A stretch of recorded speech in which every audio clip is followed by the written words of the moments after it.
Good morning all, and welcome to this webinar on renovating and adapting your community space to meet community needs. I'm Linda Gillespie and I head up community ownership at the Development Trust Association Scotland. Today I'm joined by John McManus from Take a Bow Development Trust in Kilmarnock and Rachel Day from Locality. And Rachel's going to be dealing with our tech this morning. Next slide.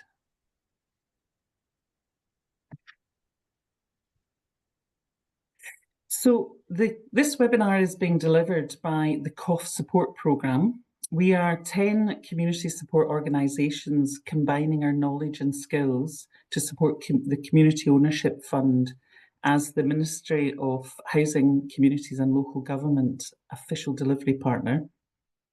A total of £135 million of COF funding has now been allocated to 409 projects across the UK.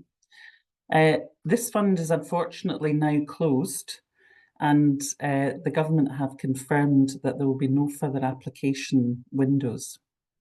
The government actually has demonstrated a commitment to communities and said there will be further announcements relating to communities this year, including community ownership of assets.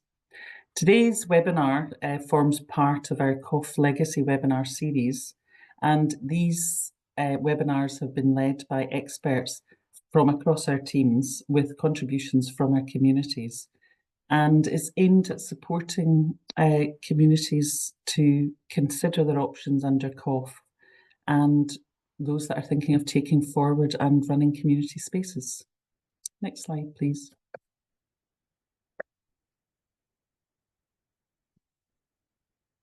So just a bit about DTAS. The Development Trust Association Scotland was established in 2003.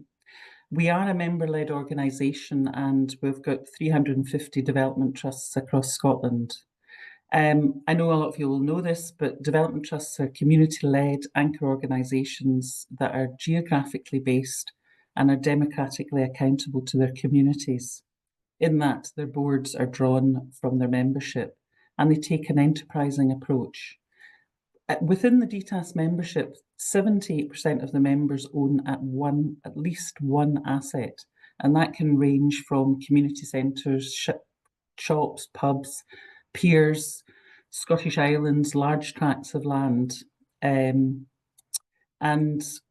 under the kind of DTAS umbrella of services, we also have the community ownership, the community ownership service, which I head up.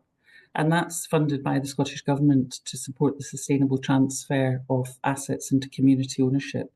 And we also have Democratic Finance Scotland, which works with communities to raise money locally through things like community shares, crowdfunding, community benefit funds. So that's a bit about DTAS. We also have, next slide please, Rachel. We have Take a Bow Development Trust with us today, and John McManus will be speaking to us shortly about their experience. So Take a Bow is based in Kilmarnock and they run a wide range of activities, generally across three pillars of performing arts, youth development and wider community development. As part of their project, they've secured a funding package of 2.5 million for the asset transfer and development of the former New Farm at Loch Community Centre. And as part of that, they received a grant of 854,000 from the Community Ownership Fund. Next slide, please. So the agenda for today, we'll be starting with a short film which is drawn from a range of communities across the UK and captures their experience in renovating and developing community facilities. John and I will give relatively short presentations on our experience and the experience of communities, and then we'll have a question and answer session at the end.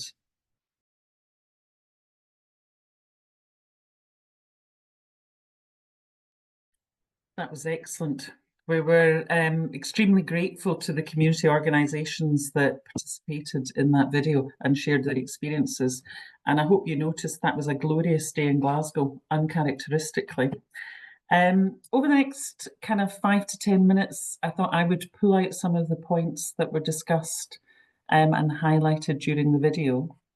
And the kind of first one was that demonstrable community need, the kind of overwhelming need for the asset. I mean, fundamentally, this is about reassuring yourself that you're delivering a service or a facility that people need and want. It's important in a kind of competitive funding environment that your external funders have confidence that you've thoroughly explored the options. And it also gives you a basis to consider whether you can raise democratic finance, whether, as one of the contributors said, there can be that magic dust of community shares, and whether that would be an option for you. I mean, depending on what type of community you represent, a very small amount of community shares or crowdfunding can go a very long way with kind of external funders. And then do you have the support of the wider community? I mean, wider geographic community support tends to be taken into consideration, particularly if you're representing an organisation that's a community of interest. Those that would fund you would want to know that you have the support of the community, the geographic community that you're going to be based in. And local government support is always very helpful across a whole range of areas, not least of which there can be small pots of money that can just be enabling roundabout seed type activity. And I've put in local businesses, although it was mentioned by one of the contributors who got a donation of £20,000. We'd need more of those. But we had a case where a community were thinking about taking on the public toilet, and they went door to door with the local businesses and got support from 97 of them to set up a £10 a month contribution to keeping them open. So the local businesses themselves recognised the value of that asset and were prepared to contribute to it. So across that board, having a kind of wider sense of the level of support is really useful. Next slide, please, Rachel. Is it a viable proposition? There are a lot of assets available, and unless you are looking at, well, it may be your existing building you're in, or it could be a bespoke asset, a pub, a shop, care home, those types of assets, then it is worth taking a breath and considering whether there are other facilities that might be more suitable or a better fit for your needs, or frankly, in better condition.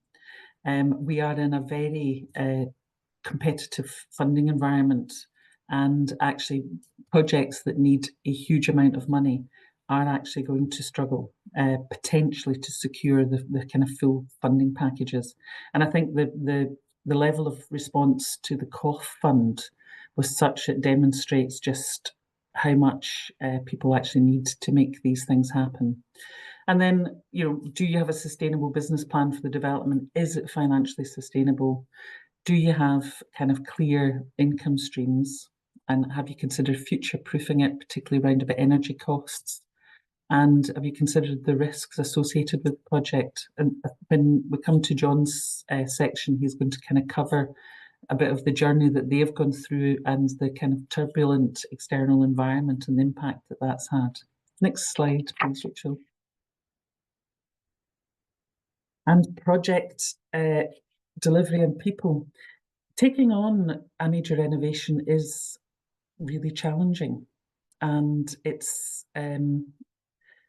often undertaken by the project manager in addition to their own role. And even with the range of professionals working on a project, do not underestimate the time commitment that this will take. And you just consider creating capacity within your own team and your organisation. And that could be your project officer or within your own staff, or actually whether you've got the option to bring in somebody from your board to assist.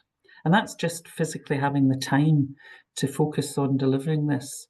And then you have to consider whether you have the skills within your operational team, and you just might not. You might not have the kind of project building type skills required. So if you don't, do consider doing a skills audit and looking around to see who you could co-opt onto your board to assist with this. In the film, I talked about an organisation that created a subcommittee, which they drew from their wider community in terms of public sector, businesses, and community sector. And that brought a range of skills to help them. It was actually an asset transfer they were undertaking. And that group reported into the main board. So in those cases, people were quite happy to assist for kind of defined projects, but they wouldn't necessarily have seen themselves continuing to work with the organisation in the long term. And then a very important part of all of this is the governance and how you plan to manage it. Decisions will need to be taken, and it's really useful to have an architect or the professional that you're engaging with who understands how community organisations work and their decision-making structures. So even with this, there will be decisions have to be made quickly, and you will have to think about levels of delegated authority and the frequency with which you meet, because obviously if you aren't able to take the decisions at the time that your contractors require it, then you obviously risk overruns and delays in your business, in your build. So it's just about thinking how you're going to manage that, but just do not estimate the time and people resources that will be required for that. Next slide, please. And just the finances to deliver this. We are operating in a very difficult financial environment to secure both acquisition and development funding. I mean, of course, it would be ideal if you were able to secure the full funding package to complete the redevelopment, but this might not be the case. Consider phasing if you're able to phase into realistic stages. I mean, it's obviously going to be more expensive to do it in this way, but if you're not able to secure the full funding package, at least it will allow you to start making those changes. It actually, on another aside, if you are phasing, it also gives you shovel-ready stages should other funding, short-term funding pop up. Then you actually have shovel-ready projects that you can bring forward. I've touched on, I mean, I can see there's a lot of questions around about specific funding, but just in a general sense, most communities have to build a cocktail of funding which has kind of some large-scale grant funders in the mix, and COF would obviously class as that. Local grant funds, your own resources, community shares. And it is just a case of just researching this and making sure you're pitching to the right type of grant funder who's supportive of either what you're doing or the development of community assets. And although as a sector we're not particularly keen on debt finance, you may well have to consider that potentially to manage your cash flow of actually delivering the contract. And then I've put contingency funding. There will almost certainly be unexpected and unwanted costs, and this could go well beyond your contingency funding. And if that's the case, your project may well have to be re-engineered. So it's just my kind of final note is be prepared to be flexible throughout your whole project, because you are going to have decisions that aren't necessarily what you would ideally want. So that's my summary. Next slide, please, Rachel. I would like to hand over to John from Take a Bow, and he can share his lessons from their project. Thanks, John. Thanks, Linda. Good morning, everyone. As Linda says, I'm John McManus. I'm Chair of Take a Bow Development Trust in Kilmarnock in Ayrshire in Scotland here. And I'm going to share with you a bit about our story in terms of the acquisition and redevelopment of the former New Farm Law Community Centre down here in Ayrshire. It's quite a long journey. It's now 8 years since we started that project, and we're due to complete in May this year. So I won't be able to go through all of that, but what I want to do is try to highlight some of the process that we've kind of followed, the kind of key steps, but also most importantly, some of the challenges we've faced, and also some of the lessons we've learned through that process as part of it. Next slide, Rachel, please. This is New Farmloch Community Centre. The background to it is Take a Bow started as a musical theatre group here in Kilmarnock, and we deliver musical theatre classes for children from 2 years old to 18 years old. And we delivered our classes within this community centre. This building was built in 1974 by East Ayrshire Council and was run by the council. As you can see, it's lack of investment within it, and it's an old building. But in 2018, the council decided to close the centre, and that was going to be lost for the community. And Take a Bow expressed an interest in taking over the building. Next slide, Rachel. As you can see, as we expressed an interest in taking over this building, it's 50 years old. There's been a lack of investment in the roof. It's been patch repairs. It was an old gas boiler that was in it. It's been run for 50 years as part of that. And the fabric of the building wasn't very good condition. But this facility is the only facility, community facility in New Farmloch, which is in the northeast of Kilmarnock. So if that had been lost, it had been lost for that whole community. There'd be no facilities there. And it's a community of about 6,500 people within that area in the northeast of Kilmarnock. So Take a Bow felt it was important to try to look at retaining that facility and developing it for the future as part of that. Next slide, please. We took over the running of that facility in 2019, but we also had the aspiration of trying to develop the facility and improve the fabric of the building and create an asset that could actually serve the community for the next 50 years. This slide shows the kind of building work that's in progress. We're due for completion in May 25 as part of that process, and putting together a funding package of about £2.5 million. Next slide, please, Rachel. As you can see, it's turned out quite a large project, but it's also transforming that building into a significant community asset. I think importantly, described to you there that Take a Bow was delivering musical and performing arts classes. So as well as developing the building, we've also had to develop the organisation and grow the organisation so that it has the capacity and ability to actually run a facility of this nature. We established the organisation as a community development trust back in 2018. We had to recruit and train and develop the board membership as part of it, and actually put in place a range of services and manage that facility, as well as in parallel with that, looking at putting together the capital funding required to develop the facility for the future. So it's been quite a journey over the last 8 years, and as we can see, we're due for completion in May 2025. Next slide, Rachel, please. This is the last image of the existing building, and you can see the progress that's been made there. You know, that picture was actually taken back there in beginning of April. All the groundworks have been completed outside, and work is now just going on to complete the internal fabric of the building. So next slide, please, Rachel. In terms of some of the processes that was involved in it, the development process, like the video that was there, and also in what Linda described, it's a fairly standard process in terms of quite a logical way of going about this.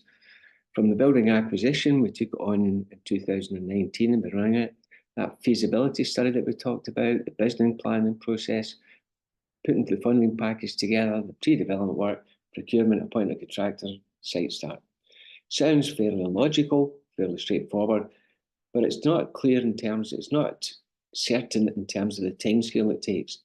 It can take a variety of time to work through different stages of that, and different challenges are thrown up at different elements of it. But you have to work through them and try to address each challenge at each stage as you move your way through. But it is a pretty logical process, and to be able to go to that appointment. But I'll highlight in a wee minute some of the challenges that have emerged and some of the issues that's had to be encountered. Next slide, please, Rachel. As Linda mentioned also, one of the key things I wanted to highlight was that while we've been undertaking this journey and undertaking the work, there's also been significant changes taking place in the external environment. New Farmlock and Kilmarnock were hit with the COVID pandemic like everybody else, Brexit, Ukraine war, soaring energy prices, rampant inflation, pressure on public sector finance. All of that over the last 8 years has been thrown up and impacted on this project and any other capital project that's been undertaken within the country at the present time. The main aspect of that is it's resulted in significant cost increases in terms of construction work and a volatility in the market, where prices can change quite radically within that whole process. So you're trying to undertake a capital project, and traditionally with third sector organisations, when you're undertaking that work, you're working with a fixed budget. Once you've got the funding there, it's a fixed budget. But in this environment, you're dealing with volatility in terms of changing prices constantly. So a real challenge to undertake a project of this nature during that time process. Next slide, please. In terms of our funding package, 2.5, just under 2.6 million cocktail of funding. It's described in the video and it's talked by Linda. That tends to be the kind of normal practice. There's very rarely one single funding source that you can go to for the funding. It's about putting that cocktail of funding together. And that's the nature of our funding package as well. As you can see, we've got two fairly large funders there. Scottish Government, RCGF, just under 1.4 million. And UK Government COF funding, £823,064,000. Those are two big capital investments from UK Government and from the Scottish Government. We've then got a couple of local funding sources, East Ayrshire Renewable Energy Fund, 100,000, and the Place-Based Investment Fund. I wanted to make a couple of points about the whole process of putting together that funding package though. As you've done your business plan and put the business case together, you're then able to have the information and the documentation ready to actually prepare your funding applications. However, no two funding applications are the same. They never ask the questions in the same format, in the same way. So it's about constantly rewriting and presenting it, trying to make sure that you meet the criteria of the individual funding source. Make sure that you're answering the question and having a look at it. So it's important to do that. And it's a constant rewriting process within that, making sure you're hitting the points in terms of the actual funding criteria. A bit like doing an exam at school, read the question, read it again, and make sure you're answering it and not just copy and pasting from your business plan straight into it as part of that. Second thing is, in terms of the targeting of funding, we've targeted the two local funds first of all, a Renewable Energy Fund, 100,000, Place Investment, 139. It's always important to try and secure that first funding commitment. And it's also important to try and have it from the local area. That demonstrates support for the project within that locality, which helps to lever funding from that wider Scottish Government, UK Government as part of it. And lastly, within that, there's also the importance of fundraising within it. And we've just under 20,000 from sponsored walks, from psychic nights, from all of that as part of it. Next slide, please, Rachel. Talked about the feasibility study, and the video talked about that, the importance of it. We're dealing with an old building, so you've got all this specialist work to go on in terms of the full condition survey, asbestos survey, all of that kind of work is part of it. We've also got to look at it in terms of the community consultation and assessment of local needs. We linked that to local events that we're holding, so we had about 4,000 people at local activity in the park there. So we did consultation there. We did it online with social media. Architects are now very good in terms of different visual images that you can use to actually give an impression of the building, and using that information to actually inform both the design of the building but also the usage of the building, the kind of needs, the kinds of services, the kind of activities as part of it. One of the things I've always highlighted though with feasibility, particularly when it's a design around the capital work though, is about looking at an early stage, looking at the kind of funding that's available and having an understanding about how much you can actually likely to secure to undertake the physical refurbishment of a building. And using that as a guide for the design and about managing expectations within the local community. There's no point coming up with a £5 million redevelopment with no likelihood of securing that funding. It's about trying to make sure that that building is designed to fit the budget you think you can actually realistically achieve as part of that process. Next slide, please, Rachel. Ben talked about, and the film talked about the business case and about putting that together. You need to put together that comprehensive business case in terms of the strategic context, about all the description of the project, all of the aspects of it, sustainability, etc.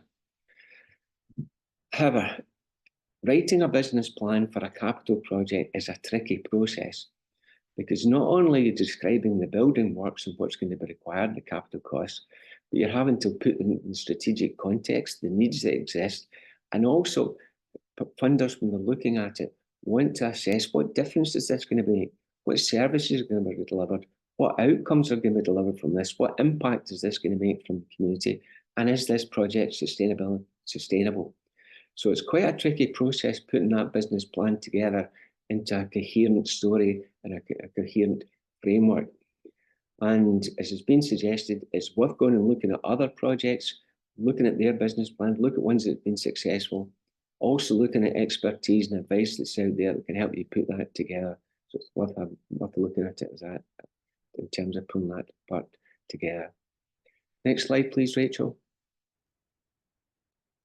In terms of some of the development issues, I want to just talk about just briefly two key points that we've experienced. That process from once you secure the capital funding, we secured it and had that in place. We then had to undertake the pre-development work, doing the detailed design, securing planning, all the rest of it. It's so difficult to actually secure pre-development funding, and that costs quite a lot of money. It's about 100,000 for our project. It's in that. We were going to use the REF money, Renewable Energy Fund money for that, but they wouldn't take the risk of releasing that funding until we had the full funding package. That meant we had about a 10-month delay from when we were awarded that funding till we had the full funding package to undertake that. So it extended the time. And against that volatility in the market, then price changes.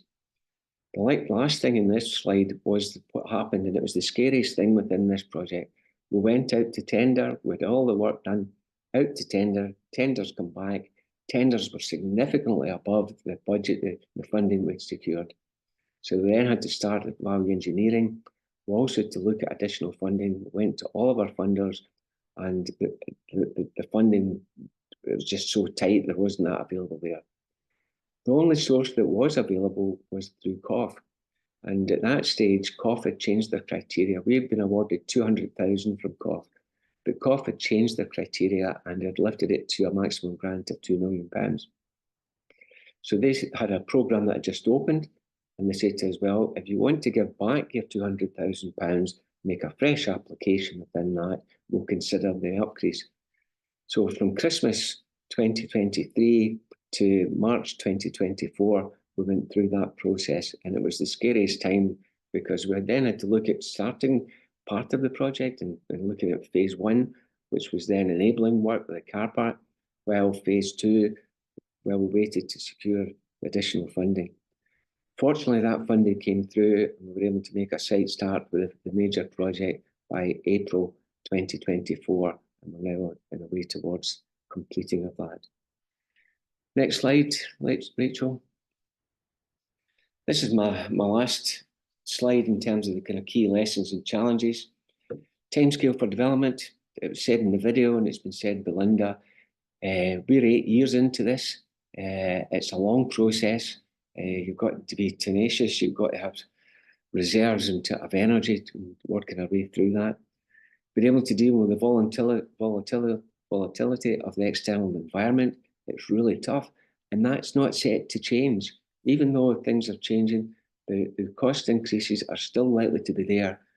A recent study I read was that they're likely to be about, tender returns are coming back 15 to 20% above cost plans, so that's still there. You've got the costs and challenges of net zero. Every funder is looking about how you're going to contribute to making sure that building is energy efficient and is reducing carbon footprint. That comes with a cost. In our case, it was significant costs as we moved towards insulating the building, about new air source heat pump. That reduced that, but the amount of money went into that is about 750,000 in total.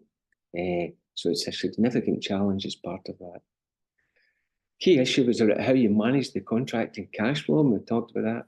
We elected to become VAT registered so we can recover the VAT, but you've got to manage that cash flow in terms of the payments. Only the COF funding was the only one that was paid in advance. The rest of it, you've got to submit monthly claims. You've got to make sure that's in your bank within 2 weeks' time. You've got to draw down the VAT as part of that, and you've got to meet your contractual obligations to pay the contractor as part of it. Last couple of things was project management and dealing with unforeseen.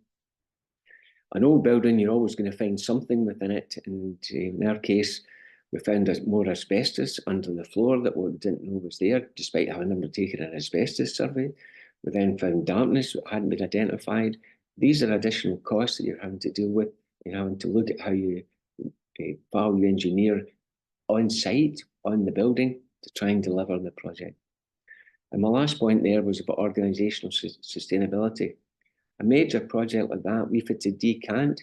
We're now out of the building for nearly 18 months. We're due to get back in. We're trying to continue to deliver the services and sustain the project, sustain the organisation through that process. And that's a real challenge because we're not even within New Farm Loch, within our locality. We're trying to deliver them out with the locality. So major areas that you need to consider.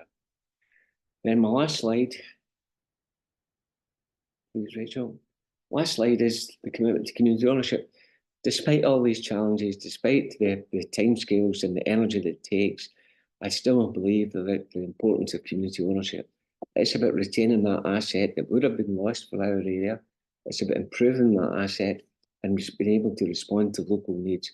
So that commitment to community ownership is there, and I think it's going to be extremely important as we go forward as the type of way in which communities can address local needs within their area. Thank you very much. We'll be able to pick up some of the points from questions and answers. Thank you. Thank you very much, John. That was great. Can I just ask, if you had your time again, what would you do differently? We should maybe rehearse this, sorry. No, you're fine. In terms of doing things differently, I think two things I would do differently. One would be more rigorous with the quantity surveyor around the cost report, because our tender came back and the costs were over. And I think there was two things about that. One was around about making sure the quantity surveyor was up to speed with the changes that are taking place in the volatility in the market. And I feel that our cost report was undervalued as part of that. And I think quantity surveyors are just learning as they've been through that. Traditionally, they would look towards using the BCIS guide as part of it, but it hadn't kept up to speed with the speed of changes that was there. So I think it would have taken more time than that. The second thing I would have done would have been taking more time to learn and understand the importance of the renewable energy elements of it. We commissioned a specialist energy consultant who provided advice and guidance towards us. And it's only now I'm starting to realise what challenges that's going to be to manage and on going forward. So yeah, we've got a super duper new air source heat pumps, we've got full insulation, but the actual challenges of managing the technology is going to be quite difficult and demanding for a community-based organisation. It's not like an old gas boiler that an on and off switch. This is about trying to maximise and optimise that use of it within that space. So I think both of those elements I would go back and spend a bit more time, more research, and be more thorough on. Great, thanks. John, there's a question for you. Is the yellow structure part of an extension to the original building? And for funders, did you have to show that you would do more to have, you would do more than you have already been delivering within the current project? That's from Marie Ward. The bit at the front of the building, the yellow bit, is a wooden colonnade. And the whole purpose of that is trying to change the image of that building. It was a 1974 square block, a concrete block that didn't look particularly attractive. And so what we've built along the front and trying to keep the cost down is a wooden colonnade that tries to create a different image and visual change to the building. So there was cost involved in that. But for us, it also creates an external performance area. So at the front of the building, it was the car park. We moved the car park to the rear of the building. And so there's a piazza at the front of the building. There's a colonnade, which will act as a performance area for external events as part of that process. In terms of doing more within the building, no, not really, because our aspirations were always to be doing more and be able to deliver services in response to local needs. We'd done all that community consultation and survey work. We've assessed what the needs are within that community. We've got feedback from local people about it. And then we've tried to design and develop the services in response to that. That covers our 3 priorities areas. We've got our youth development work, so our musical theatre, performing arts is one part of that. We also work with young people that are not engaged and disaffected from school, and we've got an employability part within that. So our youth development work, a broader community development programme, which works with older people. We deliver health and social care services in there. We've got fitness classes that's going on in there. And then our enterprise element of it, where we do hall lets, functions, and all of that activity, and generate our income from there in terms of social enterprise. The trick for the business plan is about quantifying all that and describing it in terms of clear outcomes and impacts that will make within the community, and then putting in place the monitoring framework to measure that and be able to demonstrate it. Good. John, can I just ask, there's been a number of questions in the chat about funding, and obviously your funding package was dependent on Scottish Government Capital Regeneration Fund, which had been paused after that, and then obviously the COF lifting its threshold. What would you have done if that funding hadn't been available? What's your view about how communities can move forward in an uncertain funding environment? There's two things. There's two things with it. One is about making. The first part of it is about being tenacious and making sure that you just keep working away at it. And I think it was someone in the video had talked about, making a funding application that had been unsuccessful. And so I've always taken the view that you just keep working away at it. So if our aspiration is to deliver that project, and if a funding source is unsuccessful, you keep working away at that. But also being realistic about it, in that you've then got a decision to make about how long you're going to wait to actually undertake the work, because costs are increasing. So the next fallback of that is about actually looking at it in terms of doing some value engineering. Is there things you can trim out of this? Is there ways in which you can deliver it at less cost as part of it? And I think it was yourself, Linda, that mentioned about a judgment about whether or not you should do it in phases. Personally, I've not been a great supporter of phases, because what tends to happen is that you're able to secure the funding. You do phase 1, and you run out of energy. You just don't able to go into phase 2, or the funding isn't available, so you're left with phase 1. It's also difficult trying to sell phases to funders, because the project's not completed until all the phases are there. You're not going to deliver the full benefit as part of that. So you're asking for funding for that part of it without being clear about where you get the next part of it. So I'm not a fan of phasing, but sometimes it may be necessary to do it. In our case, we had to do it because we had the tender result. We had appointed a contractor, but we didn't, because of the cost increase, we didn't have the full money. So we split it in two phases. Phase one, which was the enabling work, car park work.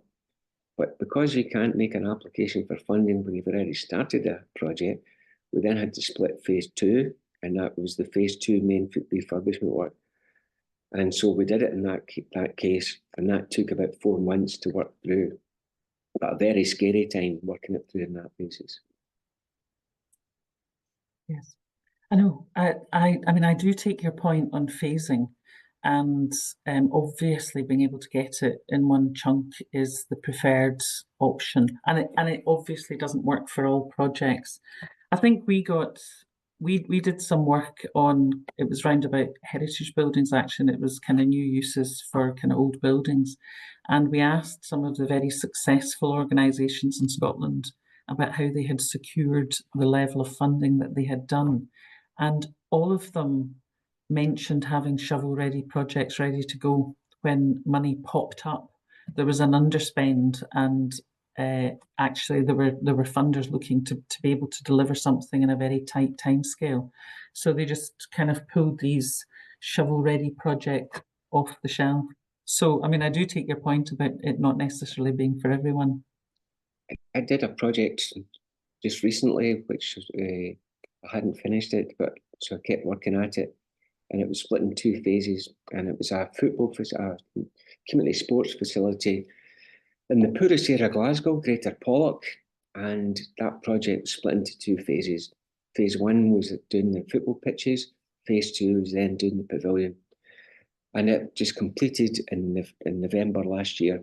It took 20 years to do the two phases. So that's sometimes the kind of challenges with phasing. I mean, I now feel I'm just grilling you, but there's been a question on how you access the skills in the feasibility. How did you get that? Because you obviously ran through the development work and the skills required. First of all, it was about securing the funding for the feasibility. And we secured that from two sources. We've got some initial funding from the Scottish Land Fund, and we've got some funding from East Ayrshire Council. And I think that worked out to about £20,000. That then allowed us to employ a full design team to undertake the technical aspects of it. So that was around the building condition survey, it was the asbestos survey, it was the ground conditions, the dampness survey, the architects working on design options.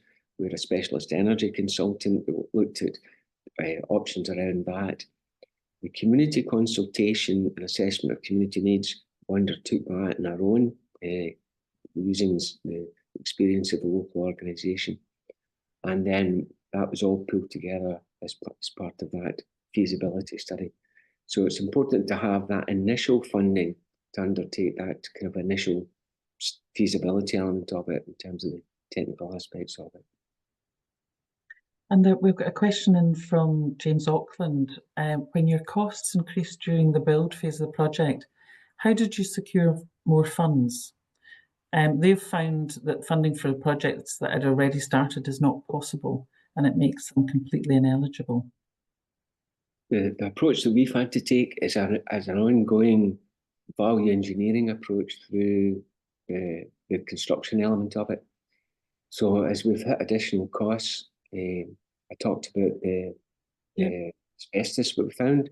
It was actually hidden under about 4 or 5 layers of tiles at the front reception areas. So although we'd done an asbestos survey, it wasn't until that was ripped up to be screeded for the laying of the new vinyl that was on. So with that additional cost, with some rising damp that we encountered, and the reason why is that hadn't been identified early on was we thought that damage was coming through the water leaks from the roof. So when the whole new roof went on, once it was all sealed up, we then discovered it wasn't. So the way in which we managed that was around value engineering and on the project, working with the project architect and the QS about re-engineering. So, for example, what savings can we make on cutting this bit out of it? And so we've had to cut back and change the external landscaping works. We've had to look at respeccing different parts of it as we've gone through. So that's just been a constant process of trying to keep this within budget. We also had a contingency budget there, so you can go into that contingency budget to deal with it. But we found quite early on that some of that contingency was starting to run away with us.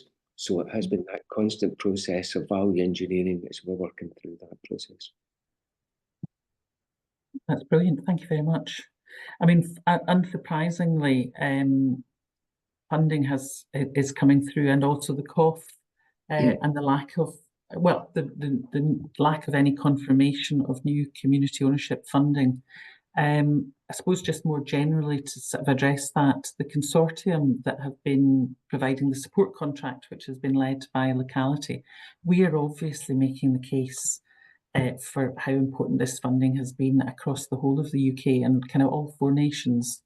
It's been extremely well received. So we are hopeful that there will be COF funding, or it might not be called that, but community ownership funding coming through from certainly kind of Westminster with the new government, but that isn't confirmed. You know, there's nothing confirmed with that. Just back to questions. I've got the operating model, take a bow, please. See, the organisation is a skew and a kick. Is that right? No, the organisation started as a kick, so it was formed as a kick. But when we made the decision to take on the community asset and undertake this, we changed the organisation so it's a full-scale and registered charity and operates on that basis as part of it. In Scotland, the kick structure, whilst it can be asset locked, there's a complexity around it that means it tends not to be an eligible structure for communities to utilise the kind of land rights around about community right to buy or asset transfer. Some funders will do it, but a lot, because it's not, in some kick structures, it's not fully asset locked. They won't fund that, so it can be quite a difficult structure to secure a funding package with. I think you also said, Linda, about we wanted to go to that scale with our membership being made up of those local people within that community.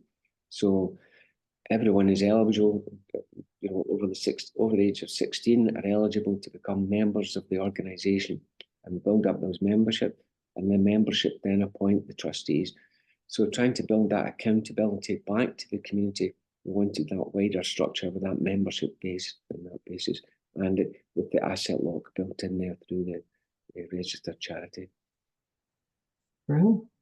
I've got one final question for you, John. What percentage of your total budget did you have for contingency? I know, does that test you? Yeah, no, I know exactly what it was. But it wasn't enough. Right. The contingency was 15%, and then it was cut to 10%, and 10% wasn't enough. So I would suggest, in terms of building contingency, at least 15% as part of that. Kind of going forward as part of it. But going back to the point I was making earlier, making sure your cost consultant is up to speed of where we are with all of the changes that's taking place and the impact that's having on cost. And it's such a difficult thing because as the contractors then on site, they've been hit with changes. And so within the contract, there'll be quite a number of elements of it will go down as preliminary sums. So they're not able to actually finalise the cost of that until you're on site and actually delivering it. You then get cost increases that are coming in. So, for example, subcontractors who are then coming back and giving a price for doing that work, they've had to face cost increases, whether that's wages cost because of national insurance and other factors that's there, or there's been changes in suppliers. So you've got that constant. So that 15%, I would say, is a kind of minimum for contingency that you should be building in there, but also trying to make sure that you're up to speed on the kind of current cost plans with in terms of that element. And would funders accept a higher level of contingency in your application?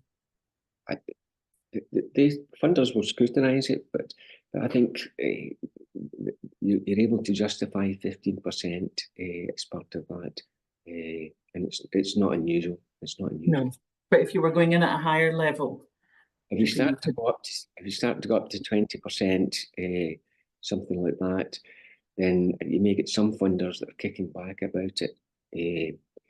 But it's interesting in terms of funders and public sector. They're all experiencing the exact same thing with their capital. Local authorities and public bodies who are undertaking public works are experiencing the same cost increases as communities are. So there is a better understanding out there of the challenges that communities are facing, but there is also the pressure on finances. Yeah, that's brilliant. Thank you very much, Sean, and thank you for sharing your experience of what's an amazing project. I think if there's been a lot of questions around about finance, and I think we'll take that away and consider what we can add in terms of more information. So Rachel's been helpfully putting links into the question and answers about the My Communities website.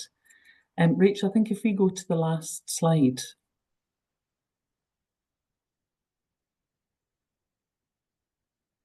I know that was like a test. There's also been some questions around about people struggling to get the links.